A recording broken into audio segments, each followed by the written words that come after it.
Ma cuisine d'aujourd'hui, c'est une cuisine franche, sincère, axée à 100% sur la mer, sur le végétal. C'est une cuisine du quotidien malgré tout, avec ce que les ressources naturelles peuvent nous offrir chaque jour, aussi bien la terre que la mer. Mais c'est une cuisine d'homme et une cuisine du vivant.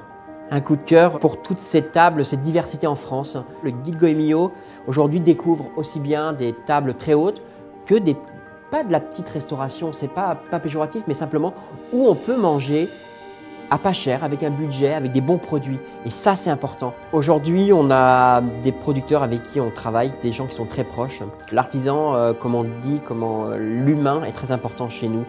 S'il y a ce contact, ce feeling entre lui, je pense que la cuisine sera meilleure. Il y a souvent des chefs qui disent « mais moi, j'ai rien fait, c'est vrai, le produit, il est là ».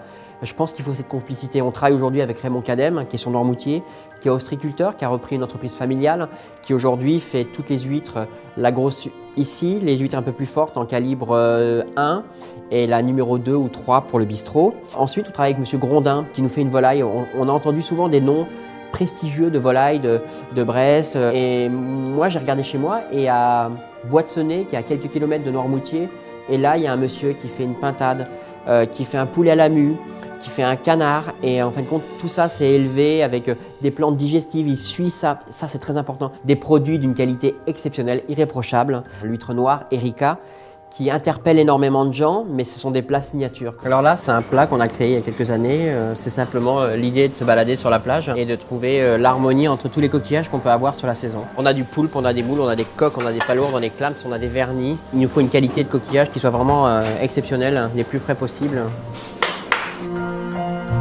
Sur le vin, alors c'est Céline qui valide tous les vins avec Emmanuel qui nous suit depuis le début, il fait partie un peu des murs. Il faut offrir des vins de qualité, des vins à 2 chiffres, on peut encore en avoir, il en faut.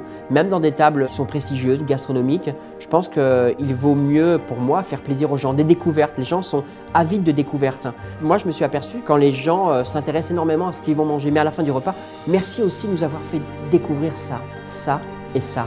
Quand Goemio nous annonce en 2008 qu'on est grand chef de demain, on se dit waouh, on existe, on fait partie du paysage français de ces chefs qui essayent de faire bouger quelque chose. En 2008, on a eu une ouverture d'esprit complètement différente. Ça nous a apporté un renouveau, aussi bien dans la clientèle que aussi dans les équipes. On travaille pour nos clients, bien sûr, pour ces gens qui poussent cette porte au quotidien pour pouvoir s'attabler chez nous, mais on a aussi la presse internationale, la presse mondiale qui suivent tout ça et nos équipes qui regardent des gens qui disent « Ah, t'as vu, il est grand chef de demain, ça pourrait être bien d'aller voir ce qui se passe chez lui, d'aller travailler chez lui. » Pour nous, ça a été très important. On a mis un pied dans la machine de la gastronomie. Aujourd'hui, cuisinier de l'année en 2017, c'est une grande visibilité, c'est une récompense, une très belle récompense pour mes proches, pour toutes nos équipes. Il y a quelques années, on disait toujours à nos équipes, vous verrez plus tard, nous aussi, peut-être qu'un jour.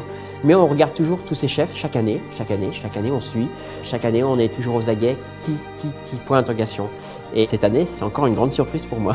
J'ai du mal à y croire.